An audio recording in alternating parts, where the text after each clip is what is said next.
Good morning. तुमचं पुन्हा एकदा स्वागत आहे माझ्या चॅनलवर, ज्याचं नाव आहे रॉकस्टार रितिका.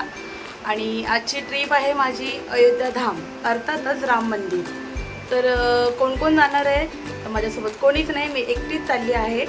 का चालले, कुठे चालले आणि कुठे राहणार आहे, अजून तिथे बरंच काय काय फिरणार आहे, कुठे कुठे थांबणार आहे, ते सगळं तुम्ही बघा. तोपर्यंत बाय. तर सुधीरने मला एअरपोर्टला सोडलं आहे. मी टर्मिनल 1ला डोमेस्टिक एअरपोर्टला उभी आहे. म्हणजे माझी चेकिंग वगैरे झाली आहे बॅग, आणि आता 21 नंबर गेटला मला बोर्डिंग पास दिला आहे. आणि आता मी ते वाट बघते की माझी आकाश एअरलाईन कधी येईल. तर एकटी चालले, सुधीर सोबत नाही, तर मला वाईट पण खूप वाटतं आहे, पण ठीक आहे, परत कधीतरी आम्ही पुन्हा जाऊ. तर आता बघू कधी येते माझी फ्लाईट. तर फायनली मी एरोप्लेनच्या आत आली आहे आणि माझी सीट आहे नंबर 6. मी विंडो सीट घेतली आहे, तर 6 नंबरची माझी सीट आहे. तर मी जाऊन बघते की माझी सीट कुठे आहे, जाऊन बसते आणि मग तुम्हाला दाखवते पुढचं. मी हिला विचारून घेते की 6 नंबर सीट कुठे आहे. तर हिने सांगितलं की या साईडने थँक्यू विंडो सीट आहे. आणि माझी ही सीट आहे आणि माझ्या ह्या बाजूला हे 2 कपल्स आहेत.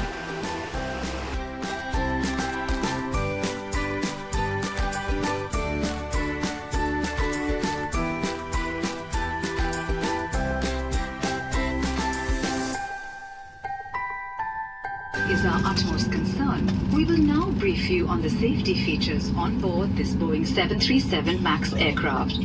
To fasten your seatbelt, insert the metal tip into the buckle. Adjust it by pulling the loose end, and to unfasten, lift the flap. Should there be a drop in cabin pressure, oxygen masks will drop automatically from the panel above you. Remain seated, remove your personal mask, and pull the oxygen mask sharply towards you to start the oxygen flow. Place the mask over your nose and mouth and breathe normally.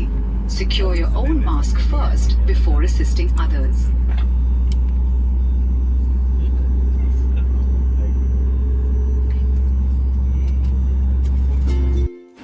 तर माझी फ्लाईटची ticket मला something around 7,000 अशी मी काढली आहे, कारण मी flexi प्लसमधून ticket book केली आहे. त्याच्यामुळे मला मीलसुद्धा इन्क्लुडिंग आहे आणि मला हवी ती सीट म्हणजेच विंडो सीटसुद्धा त्याच्यामध्ये इन्क्लुडिंग होत आहे. आणि मी पेटीएममधून ही तिकीट बुक केली आहे. तर हा माझा मील आहे, इगर बर्गर प्लस बेवरेज. तर मी माझा मील एन्जॉय करते आणि मस्त फ्लाईटसुद्धा एन्जॉय करते.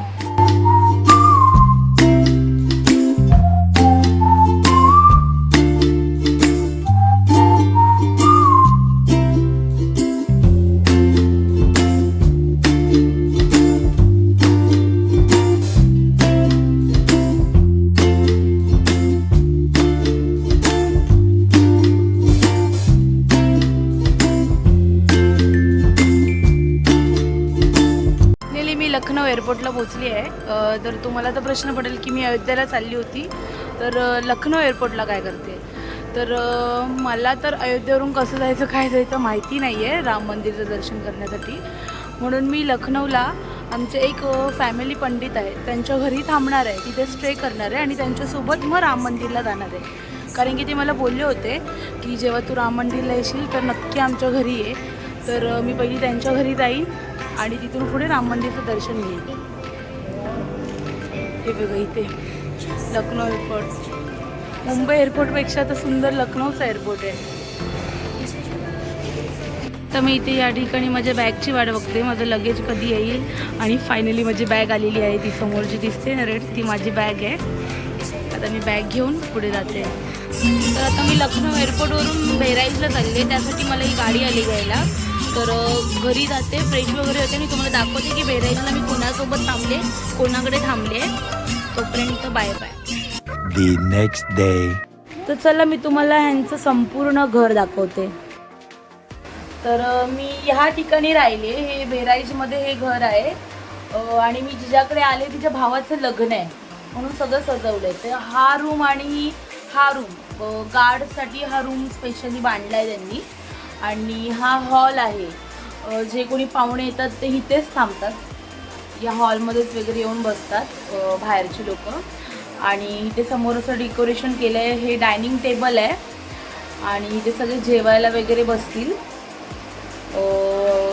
आणि इकडे सुद्धा एक बेडरूम आहे, पण सध्या खूप सामान आहे कारण की लग्न घर असल्यामुळे सगळे रूम फुल आहेत. सगळ्या रूममध्ये सामान ठेवले आहेत, लॉक पण आहेत काय रूम. आणि हे हळदीचं डेकोरेशन केलं आहे खूप छान. आणि ही किचन आहे, किचनमध्ये सुद्धा खूप सामान ठेवलं आहे, रेशन वगैरे, म्हणून मी काय पूर्ण ओपन करून नाही दाखवलं. आणि इथून असं वर जायला टेरेस आहे आणि हा एक असा बेडरूम आहे. हे लोक बघताय, ह्यांना ॲक्च्युली माझी भाषा समजत नाही, मी काय बोलते ते, आणि हे लोक हसतात आणि मी ह्यांना हसते, आम्हाला एकमेकांची भाषाच समजत नाही. आणि हा जो रूम आहे हा मला राहण्यासाठी त्यांनी दिला आहे. रूम किती सुंदर आहे, मला तर हा रूम एवढा आवडला आहे ना की खूपच. इथे बहराईच साईडला असे काही रूम आहेत, मी बघून पण आश्चर्य झाली, मुंबईपेक्षा सुंदर.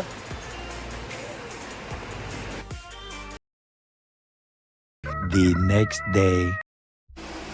तर फायनली आज मी चालली आहे अयोध्या राम जन्मभूमी म्हणजेच राम मंदिराचं दर्शन करायला. आणि आज तारीख आहे 9 एप्रिल म्हणजेच गुढीपाडवा. आणि ह्यांच्याकडे नवरात्रीचा पहिला दिवस आहे आज. तर मी आणि एक दादा आहे, आम्ही दोघं दर्शन करायला चाललो आहे राम मंदिराचं. तो मला ॲक्च्युली घेऊन चालला आहे. तर बहराईचवरून कारने आम्हाला एक बहराईच बस डेपोला सोडलं आणि तिथून आम्ही बसमध्ये बसलो आणि इथे येऊन कटराला उतरलो. तर आमची तिकीट होती दोघांची मिळून समथिंग 350 काहीतरी. तर आम्ही इथे उतरलो आहे. इथून उतरल्यानंतर आम्ही ऑटो केली आहे. आम्ही आता सध्या ऑटोमध्येच बसले आहे. ऑटोमध्ये बसून पुढे राम मंदिरपर्यंत, म्हणजे तिथून 1 किलोमीटर थोडंसं अगोदर सोडणार ही ऑटो. तर ऑटोमधून उतरलो आम्ही आणि आता इथून पुढे आम्ही चालत चाललो आहे आतमध्ये. मंदिर मला वाटतं पुढच्या दिशेला आहे. म्हणजे हे लोक चाललेत त्यांच्या मागून मागून आम्ही सुद्धा जातो आहे. आमच्या दोघांनाही माहिती नाही आहे ॲक्च्युली की मंदिर एक्झॅक्टली कुठे आहे. तर बघतो पुढे जाऊन. आणि इथे खूप असं मार्केट होतं, धागे दोरे वगैरे खूप सारे होते, प्रसाद वगैरे. आता रिटर्न येताना मी ही सगळ्या गोष्टी घेईन. श्रीराम जन्मभूमी तीर्थक्षेत्र, जय श्रीराम.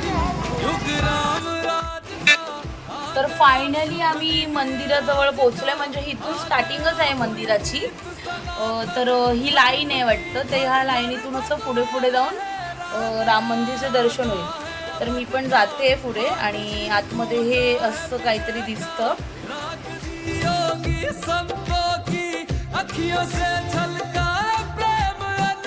आणि या ठिकाणी मोबाईल अलाउड नाही आहे. मंदिराच्या 100 मीटर अगोदर मोबाईल आमचा जप्त होणार आहे. तर इथे समोर लॉकर आहेत, मी लॉकरमध्ये मोबाईल ठेवते. ह्याच्या पुढे शूटिंग अलाउड नाही आहे. तर मी मोबाईल ठेवते आणि दर्शन करून येते आणि तुम्हाला माझा अनुभव सांगते. बोलो जय जय श्रीराम.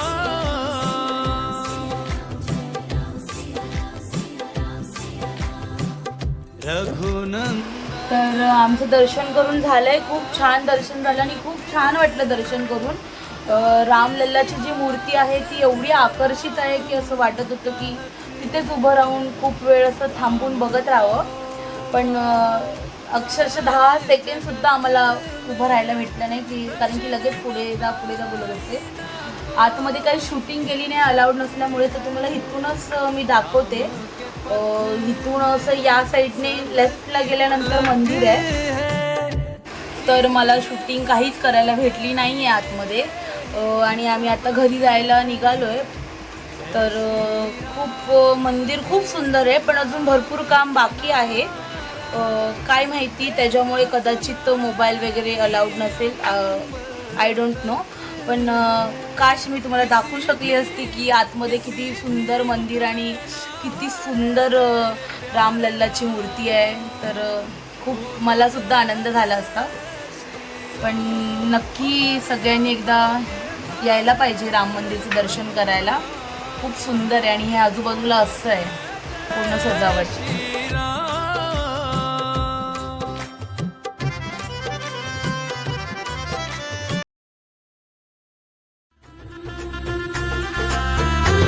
मेरी चौखट पे चल के आज चारों धाम आए हैं. बजाओ ढोल स्वागत में मेरे घर